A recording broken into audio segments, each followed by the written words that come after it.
Sa ating lagay ng panahon, makararanas ng pag-ulan ang malaking bahagi ng bansa. Dulot yan ng shearline at easterlies.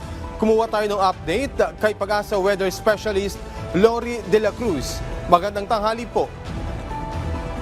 Magandang tanghali sa lahat ng ating mga tagapakinig. Patuloy pa rin nakaka-apekto ang shearline yan sa Southern Luzon at Visayas. Nagdudulot pa rin po ito ng mga pagulan sa halos sa buong Kapisayaan, Bicol Region, Mimaropa, Quezon at Aurora. Kahit patuloy natin pinag-iingat ang ating mga kababayan doon dahil nariyan pa rin po ang banta ng mga pagbaha at pagbuhon ng lupa.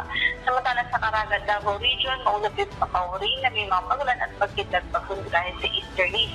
Sa Kamanila, Angeline Valley, Cordillera, sa natitirang bahagi pa ng Central Luzon at sa Labrador, maulap din at may mga pagulan na posibleng ma-experience dahil po sa anginan.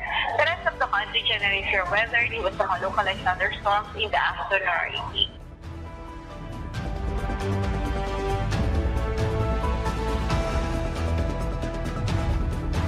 Yan mo ng Rikas mula sa Pag-asa. Ito po si Lori De La Cruz.